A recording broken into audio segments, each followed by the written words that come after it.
Hola, ¿cómo están?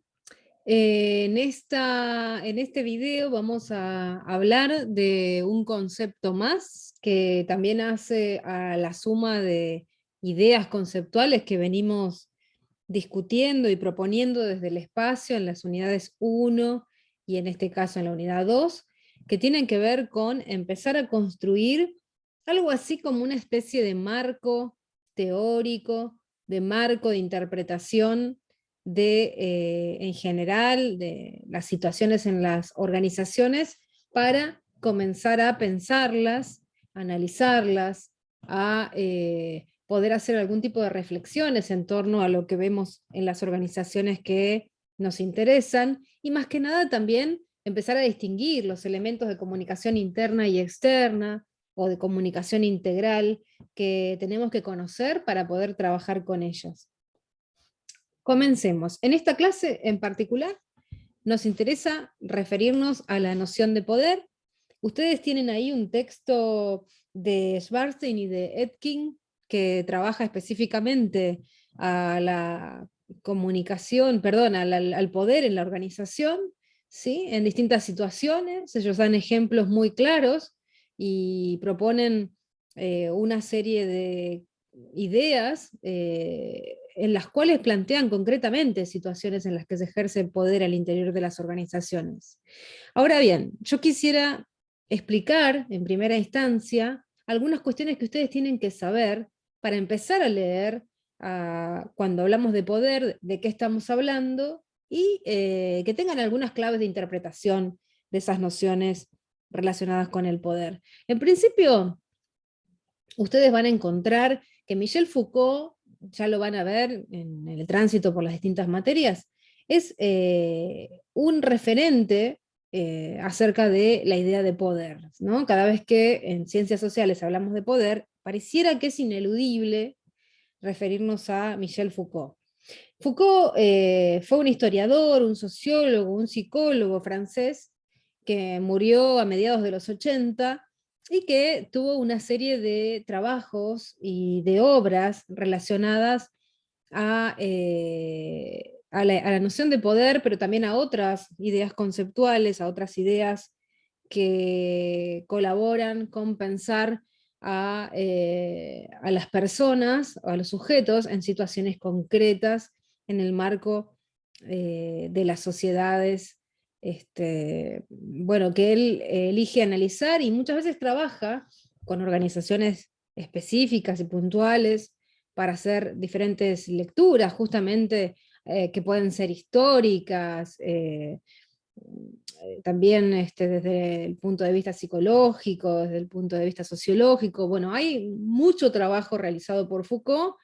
No vamos a hablar de toda su obra, obviamente, pero ustedes lo van a ver relacionado y siendo utilizado y citado para trabajar distintos temas en ciencias sociales que pueden ir desde, por ejemplo, nociones vinculadas a la tecnología, como también nociones relacionadas con las posibilidades de cambio en ámbitos de lo social, eh, con aspectos que hacen a la teoría en sí misma. Bueno, hay mucho desarrollo de Foucault, y bueno, también con relación a ideas vinculadas con el tema de género, ¿no? Pero en este caso, a mí me interesa presentar algunas ideas muy básicas para decir algunas características, o para mencionar algunas características del poder. Foucault entonces es un autor que va a proponer que, por ejemplo, vivir en una sociedad, cito, es vivir de modo tal que es posible que unos actúen sobre la acción de otros. Una sociedad sin relaciones de poder solo puede ser una abstracción, dice Foucault. En principio, de esta propuesta que él nos formula, podemos ver que pareciera que la cuestión del poder es inherente a la condición de lo social. Es decir, pareciera que en todo lugar donde hay relaciones interpersonales, donde hay vínculos entre distintos sujetos o agentes sociales, aparece una situación de poder. En principio, ¿qué decir sobre el poder? Que el poder no es estático, el poder no se hereda, el poder no es una situación única que se va a vivir en las organizaciones o en el ámbito de la sociedad, sino que el poder es siempre relacional, es decir, que en toda relación entre las personas hay ejercicio de poder. ¿Por qué? ¿Por qué es esto? ¿Por qué se da? Porque básicamente lo que propone Foucault y otros autores es que toda relación de poder supone asimetrías, es decir, vínculos en los cuales hay una desigualdad de posiciones o de situaciones entre las personas interactuantes. Eh, Dicho por Crozier, que es otro autor también importante en el ámbito sobre todo organizacional, específicamente, que es sociólogo, politólogo francés, básicamente Crozier desarrolla la idea de fuerzas en tensión, de juego, ¿sí? En el ámbito organizacional. Lo que va a decir Crozier es de juego en términos de juegos estratégicos de actores que están en relación en el contexto de las organizaciones para el ejercicio del poder, ¿no? En la organización, dice Crozier, hay relaciones desiguales, por ejemplo, jefe subordinado, maestro alumno, médico paciente, entrenador deportista. Siempre se supone que en los posicionamientos o en los lugares y espacios que ocupa cada actor, cada sujeto, cada agente que está en relación, hay situaciones eh, donde unos poseen elementos estratégicos para imponer su autoridad, su voluntad, su deseo sobre los demás. Esta idea también se relaciona con la noción de las tensiones, de las fuerzas que están en tensión entre las relaciones interpersonales. Tenemos ahí que entonces toda relación supone asimetrías, ¿sí? Que hay distintos posicionamientos de actores sociales en todo vínculo entre las personas, y más que nada que la idea de poder no es algo estático, no es poder, el poder no es algo exclusivamente estructural que viene de arriba hacia abajo, sino que se plantea en términos relacionales, ¿no? Los autores como autores que ustedes leen, ¿no? Schwarzenstein, Etkin van a decir que hay una necesidad mutua entre los actores que están en ese juego de poder, ¿no? Por utilizar las palabras, las formas en las cuales estos autores caracterizan a el poder. Bien, lo que va a decir Bourdieu, también sociólogo francés, que falleció a principios de la década del 2000, muy importante también en las ciencias sociales, que va a trabajar diferentes aspectos de la cultura en general, un autor muy interesante. Lo que va a decir Bourdieu es el poder simbólico como poder de constituir lo dado por la enunciación, de hacer ver y de hacer creer, de confirmar o de transformar la visión del mundo, ¿no? Aparece ahí la idea de un poder que no es solamente un poder sobre los cuerpos o en el ejercicio de tal vez la fuerza, la violencia, sino que existe una dimensión del poder que es simbólica y que justamente esa fuerza simbólica, ese poder simbólico, se expresa como la capacidad de enunciar, pero además desde la misma enunciación o del uso del lenguaje, hacer ver, ¿sí? Y de hacer creer, es decir, hay un poder simbólico que colabora con el establecimiento de creencias, si lo trasladamos a la organización, al interior de los grupos y al interior de la organización. Vamos a hablar entonces que ese conjunto de creencias que promueve la organización, no solamente a través de su discurso, sino a través de sus actos, de sus formas de premiación, de ascensos, de las maneras en las cuales distribuye los recursos, de las formas en las cuales indica qué es lo genuino, qué es lo que colabora con los propósitos generales. Bueno, a través de todas esas acciones, lo que va a hacer la organización es entonces instituir una racionalidad, ¿no? Que bueno, de acuerdo al tipo de organización, vamos a ver en qué consiste esa racionalidad.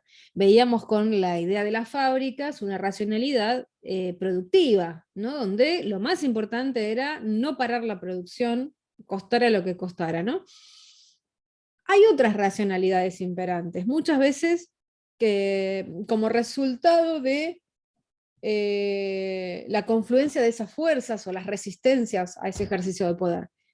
Eso es un tanto complejo, pero lo vamos a ir analizando cuando ustedes trabajen algunas organizaciones que les interese. En principio, ¿qué decir?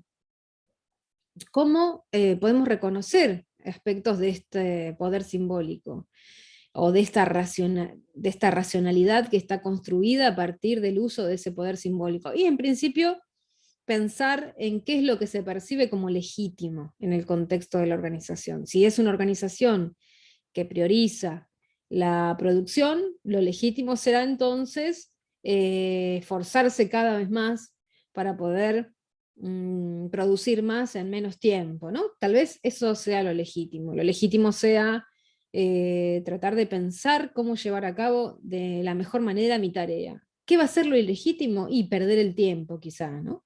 Y justamente ese tipo de acciones van a ser las que no van a ser valoradas o reconocidas en el contexto de esa racionalidad organizacional que circula además y se pone en práctica gracias a la cultura que reina en la organización y se vehiculiza a través, claro está, de la comunicación. Lo mismo que las creencias, ¿no? Se reafirman, se comparten, se aprenden a través de procesos de comunicación. Entonces tenemos ahí las percepciones, además, que cada sujeto va a tener de esa racionalidad imperante. Y justamente a partir de posibles resistencias a ese poder, otras posibles racionalidades que van a imperar. ¿Qué es lo que está en juego entonces en esa idea de cómo se percibe o cómo el individuo percibe la racionalidad imperante en la organización? Lo que está en juego justamente tiene que ver con la comunicación interna, que tiene que ver con las posibilidades de identificación con la organización o de integración de los objetivos individuales a los colectivos. Esto lo vamos a discutir, ya lo venimos viendo, pero lo vamos a volver a trabajar.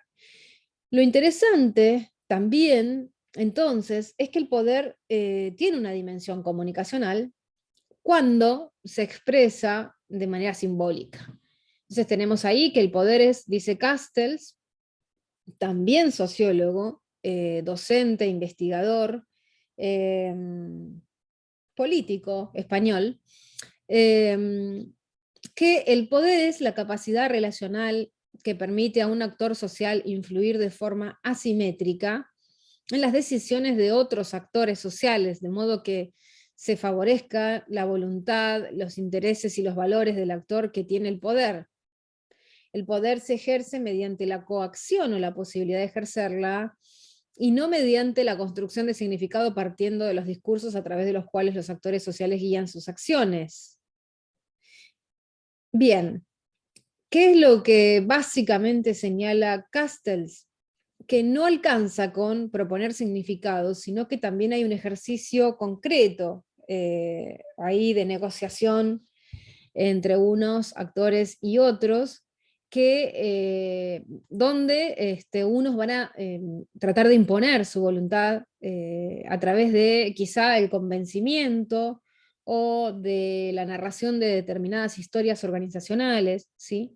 Hay ahí un intercambio de atribución de sentido también, ¿no? Este, que va más allá incluso de ese discurso formal, oficial, que propone en todo caso la organización. Entonces vemos ahí que así como con Petit distinguíamos organizaciones formales de informales, y a la vez con la ficha de comunicación interna y externa, con las definiciones que nos traían los distintos autores que aparecen en la ficha, Veíamos también una comunicación sobre todo formal, interna e informal interna. Entonces vemos ahí cómo podemos pensar también al poder a partir de estas distinciones de formal e informal. ¿Por qué? Porque en principio el poder, van a decir estos autores y otros, no solamente se relaciona o puede pensarse entonces, si no es estático, si no es exclusivamente se refiere a un modo de gobierno organizacional, sino a las relaciones que se producen al interior de la organización, podemos decir que ese tipo de poder no está solamente asociado a la estructura, a la distribución de tareas, a las jerarquías, eh, a los valores, a la misión y la visión construidas desde el discurso, a posibles formas de retribución o distintas formas de retribución económica, a motivaciones no coercitivas, es decir, a lo que señalaba Castel, a una construcción de un discurso enunciativo, a valores, por ejemplo, a la necesidad de modificar creencias previas, a ordenar, circunscribir los cuerpos a determinadas acciones y no a otras, no solamente desde ese aspecto más bien formal, donde están establecidas las reglas de la organización, y su estructura, y su organigrama, sino también el poder está vinculado a lo que tiene que ver con lo informal, como ustedes ya habrán podido intuir en relación con esta situación de que el poder es justamente relacional, ¿no? Entonces tenemos ahí la idea de que la organización tiene ese aspecto informal donde aparecen formas de comunicación también informales y formas de ejercicio del poder que también tienen que ver con lo no formal. ¿En qué aspectos? Por ejemplo, en los vínculos y en los acuerdos por fuera de esas jerarquías, por fuera de esas formas que propone la organización, ese diseño organizacional, en los intereses que cada persona tiene, ¿sí? Que a veces manifiesta y que a veces solamente es posible reconstruirlos a partir de sus acciones, más allá de sus discursos, en los conflictos también que aparecen al interior de la organización, en las problemáticas, en las formas en las cuales la organización va a solucionar esas problemáticas, en las tensiones, es decir, tranquilamente en las enemistades entre los distintos actores o miembros de la organización, en las valoraciones que también esa organización hace sobre la práctica, ¿no? De las formas de hacer, en el reconocimiento por fuera de esa estructura, y también en los intercambios que se producen, ¿no? En situaciones muy concretas, donde vemos, incluso veíamos, cuando veíamos comunicación verbal, la idea del diálogo, también determinaba una situación de comunicación y una situación de poder, donde alguien determinaba cuándo comenzaba la conversación, cuánto duraba esa conversación, qué temas se trataban en esa conversación, ¿sí? Las formas en las cuales se respondía a los requerimientos en el contexto de piensen en una charla entre un jefe y un empleado, bueno, tienen ahí también, incluso en las conversaciones horizontales entre compañeros, ¿no? De acuerdo a las habilidades, a las capacidades que tenga cada uno, va a haber una jerarquía, una valoración atribuida y por lo tanto una demanda específica de necesidad de imposición de una voluntad sobre otra, y ahí otra vez aparece la idea de el poder relacional, ¿no? Aunque sea entre pares incluso. Tenemos entonces esta idea que Crozier nos propone, Crozier como un autor importante en el ámbito de las organizaciones para hablar sobre el poder también. Lo que nos va a proponer es que, bueno, que se puede analizar las situaciones de poder también a través de las motivaciones que la organización va a instrumentar, o de las mismas motivaciones personales que tiene cada uno de los actores que la integran, a partir de las lógicas y de las conductas que se generan en el ámbito organizacional, de aquellas estrategias que los sujetos elaboran ya sea para acatar a las normas o para no acatarlas y lograr sus propios objetivos, y también en esos intentos por transformar la racionalidad o por cambiarla, por modificarla. Es decir, si hay una noción, una racionalidad que apunta a la noción de producción, de efectividad, tal vez puede haber un grupo o algunas personas que integran a la organización que van a querer que en realidad también se valoren otros aspectos de lo humano, como la creatividad, como la posibilidad de contar con tiempos mm, de integración entre las personas, confiando en que eso podría mejorar de alguna manera lo que la organización realiza, y justamente esta idea de, entre comillas, perder el tiempo, va en contra de esta idea de productividad continua, que veíamos de la mano de algunas fábricas del siglo pasado que pareciera muy deshumanizante, pero que incluso se puede ver también en situaciones concretas en la actualidad. Entonces podemos ver cómo de esa racionalidad imperante pueden haber otras que van a intentar modificarla, ¿no? Estamos hablando de creencias, estamos hablando de situaciones simbólicas, pero también de situaciones simbólicas que pugnan entre sí, o de intereses que pugnan entre sí en esas situaciones simbólicas para poder imponer la voluntad de unos sujetos sobre otros. Crozier va también a establecer que esas estrategias se dan en el marco de un juego organizacional, ¿no? Donde, como en el ajedrez, cada actor va a pensar una estrategia específica de ataque, de resistencia, de contraataque, ¿no? Bien, ustedes tienen para leer este texto muy cortito de Schwarzstein y Etkin, que son consultores organizacionales, docentes de universidades en Argentina, que han escrito muchos libros sobre organizaciones, identidad de las organizaciones, psicología social de las organizaciones, eh, referidas a la cuestión de, en este caso, el cambio organizacional, pero varios aspectos, inteligencia social de las organizaciones, varios aspectos que hacen a las posibilidades y potencialidades de los grupos humanos en el contexto organizacional. ¿Qué van a decir Schwarzstein y Etkin? Van a decir que, bueno, que las relaciones de poder al interior de la organización, concretamente, tienen distintas características. Esas características ellos las cuentan como situaciones concretas a partir de varios subtítulos que ustedes encuentran en ese texto, como la idea de asimetría en las relaciones, algo que ya conversé, que ya expliqué, las resistencias en ese vínculo, es decir, la necesidad mutua que tienen los actores de ejercer o de imponer su voluntad por sobre los otros, pero los otros también, al ejercer resistencia, dotan de importancia a aquellos que intentan imponer esa voluntad y cómo se necesitan mutuamente. En el efecto transformador del ejercicio del poder al interior de la organización, y una serie de elementos más que ustedes van a ir encontrando con ejemplos muy concretos y muy interesantes para el análisis de las organizaciones. Yo, más que detallar cada uno, ¿sí? Eh, Voy a señalar algunos que me parecen importantes para que ustedes puedan leer ese texto quizá con una mayor claridad.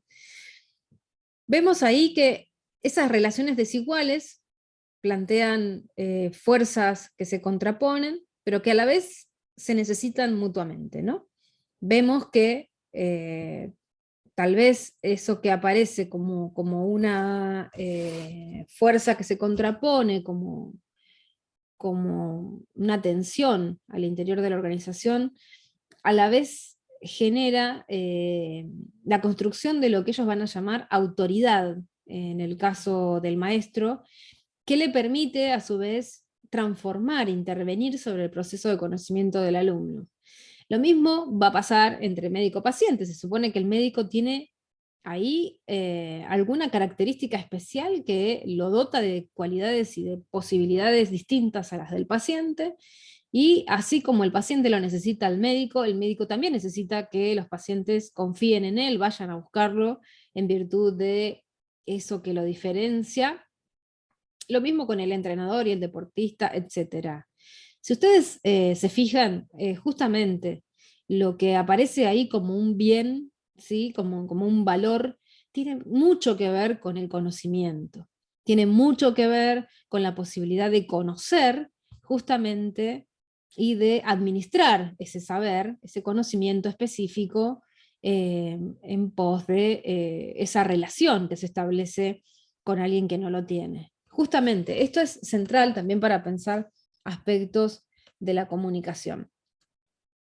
También van a decir los autores que, en definitiva, lo que todo actor quiere en el marco organizacional es reconocimiento, es que la organización lo acepte, si se quiere, con todas esas capacidades y todas esas complejidades que tiene. Vamos a ver que esto, bueno, ya venimos viendo que esto es bastante conflictivo porque no siempre se consideran todas las posibilidades o todas las cualidades de los sujetos en el contexto organizacional, pero en definitiva van a decir ellos, esa lucha, esa pugna, esa resistencia que se ejerce, remiten básicamente a la necesidad de reconocimiento.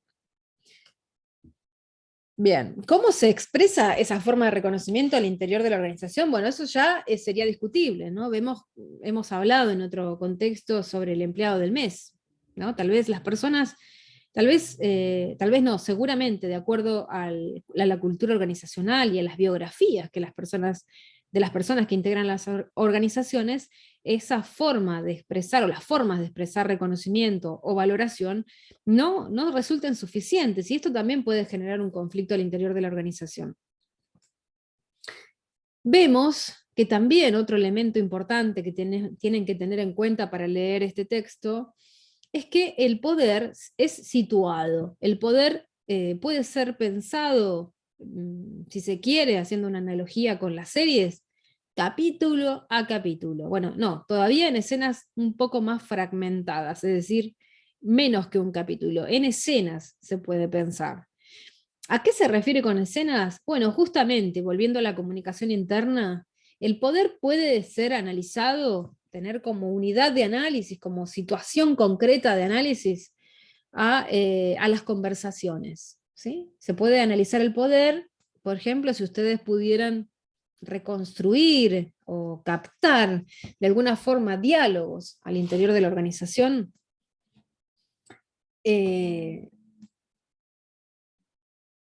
justamente a partir de la suma de esos diálogos, ustedes podrían establecer una serie de pautas para analizar cómo se ejerce el poder, cómo se construye simbólicamente a partir del uso del lenguaje, y cuáles parecieran ser las intenciones de uno u otro actor en el contexto de la organización.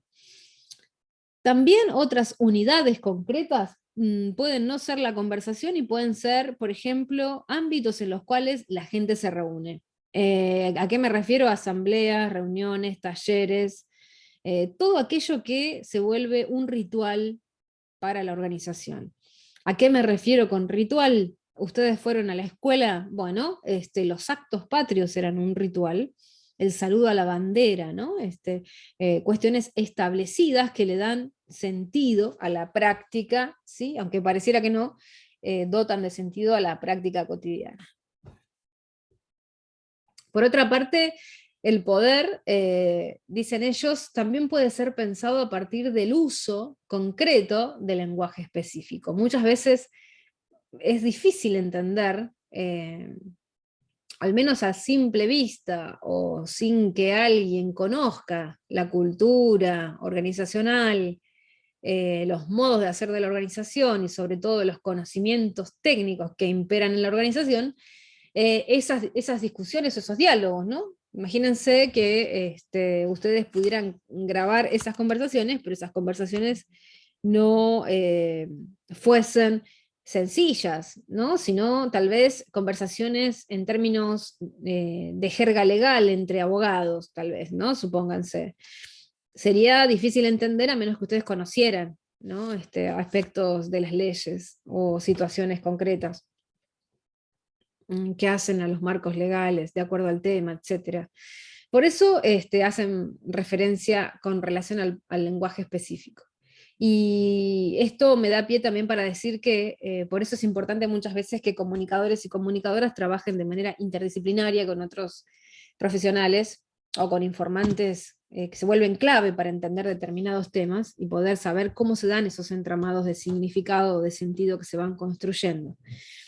Dicen los autores también que el poder se construye situacionalmente, como dijimos, en la interacción y que se recrea de manera continua en la organización. No es estático, por tanto, todo el tiempo hay propuestas y situaciones en las cuales el poder se está ejerciendo. Hay un ejemplo muy claro en el texto sobre lo que genera o lo que implica la modificación de un plan de estudio. No es solamente el esbozar modificaciones sobre una currícula que ya está dada, sobre recorridos eh, concretos organizacionales a través de, siguiendo la guía de un plan de estudios, cambiar esos recorridos, esas trayectorias, esas currículas, sino que también hay consecuencias en esa modificación, en ese ejercicio sobre, no sé, las instancias de formación de los docentes, las afectaciones que tienen que ver con el trabajar más horas, menos horas, perder el trabajo, conservarlo, tener más trabajo, menos remuneración, etcétera, más carga horaria. No es solamente un cambio sobre los contenidos, es decir, no estudiar un texto, sino tomar otro, o un contenido mínimo sobre otro, sino que también implica leer a qué apuntan esos contenidos o qué tipo de profesional están sugiriendo que van a ser los egresados de ese plan de estudios. Bueno, hay una serie de modificaciones y esto justamente, determinar cómo o qué es aquello que debería conocer un comunicador o una comunicadora antes de egresar, también se vuelve una situación de poder a través de la toma de estas decisiones. Entonces, recuerden que también el ejercicio del poder implica tomar decisiones, es decir, mirar en el interior de la organización quién es y de qué manera, cuando digo de qué manera es formal, pero también informal, toman decisiones con relación a el hacer en la organización. Entonces, para no alargar mucho esta clase, en síntesis quiero decir que, como sabemos, la organización, como vimos en la unidad 1, es un conjunto de grupos humanos que están en relación, dijimos eso, en relación funcional en el caso del enfoque mecanicista, orgánica en el caso del enfoque sistémico y de mutua dependencia, esos grupos y esos sectores de la organización, y con la noción de poder vamos a decir que también esa forma de relación en el interior de la organización se da de forma asimétrica. ¿Sí? En esas situaciones concretas aparecen asimetrías y desigualdades entre los sujetos y entre los grupos que integran la organización. En segundo término, vamos a decir que toda organización es un escenario de poder formal e informal. Dijimos, es inherente a las sociedades, a la vida colectiva, el ejercicio del poder, el intento de imponer la voluntad de unos por sobre otros, las tensiones que se generan y las mutuas necesidades que imperan en esa relación. Dijimos que el poder no es estático, sino que es relacional. Entonces también diremos que toda organización es un escenario de poder formal e informal, en este caso, relacionando en el caso de lo formal, a la estructura, a lo que está dado, ¿sí? A las normas, a lo establecido, y también a lo informal, que aquellas negociaciones, formas de organización que se escapan de eso que la organización desde sus direcciones puede controlar. Por otra parte, también podemos decir, a partir de haber visto la noción de cultura como ese marco de interpretación en el contexto organizacional de lo simbólico, ¿no? De la construcción de historias, de valoraciones, Vemos entonces cómo esa idea de cultura, ¿sí? Crea, a su vez, a través de las creencias y de eh, validar aquello que considera genuino en el contexto organizacional, de procesos de institucionalización de cómo debe ser la organización, la cultura va a dar ese marco también para crear una racionalidad determinada, que como dijimos se expresa en los objetivos de la organización, pero también en los recursos que se asignan para lograr esos objetivos, en las formas de reconocimiento incluso, en las maneras en las cuales se premia a las personas, se crean climas organizacionales, etc. Esa racionalidad, ¿a qué me refiero? Puede ser de productividad, como dije ya antes, en el ejemplo anterior, pero también pueden ser, por ejemplo, una racionalidad del mérito, donde va a haber una competencia, la gente se va a esmerar para poder lograr mostrar ventajas con relación a los otros, a los demás, eh, y por eso va a competir. O puede ser una racionalidad de autonomía, donde las personas quieran, o la misma organización fomente entre los grupos, que los grupos se gobiernen a sí mismos y también den cuenta de sí mismos, explicando, señalando qué es lo que hacen en pos de la organización, ¿no? Ahí hay diferentes posibilidades en las construcciones de esa racionalidad, ¿no? Que ustedes lo vieron también, lo pueden asociar con la idea de metáfora organizacional. Bueno, y finalmente tenemos a la noción de comunicación como un proceso de construcción de sentido, ¿sí? Que justamente como va a estar vehiculizando estos sentidos, colabora con esa construcción de creencias, aunque también puede introducir otras creencias nuevas que van a apuntar a la transformación de la organización. En este sentido, como vimos, en esas relaciones asimétricas, lo que había como un valor particular de unos por sobre otros era la idea del saber, era la idea de no solamente conocer, tener conocimientos específicos acerca de la práctica concreta en la organización, sino también la posibilidad de imponer su modo de percibir a la organización por encima de las formas en las cuales los otros sujetos la perciben. Entonces tenemos ahí que el poder puede cambiar las creencias a través de la administración de conocimiento. ¿Qué quiero decir? Que la educación, ¿sí? La formación al interior de las organizaciones es una forma, un modo, un canal en pos del cambio, de la transformación, y que toda situación también de comunicación se efectúa en un escenario de poder. Es indefectible, esto siempre se va a cumplir, es una regla, siempre que hablen de comunicación, de situaciones de comunicación y de procesos de comunicación como una suma de esas situaciones en las cuales la gente intercambia sentidos y se relaciona entre sí, entonces vamos a decir que todas esas situaciones se dan indefectiblemente siempre en un escenario de poder y de relaciones de fuerza. Bien, aquí tienen, les voy a compartir el Canva, aquí tienen las referencias teóricas y esta clase termina acá con ese último texto que ustedes tienen que leer, pero además voy a sumar otro video próximamente donde explico las consignas del parcial. Les agradezco, les doy aquí la bibliografía que estuve citando. Si ustedes quieren alguno de estos textos me los pueden pedir y nos estamos viendo.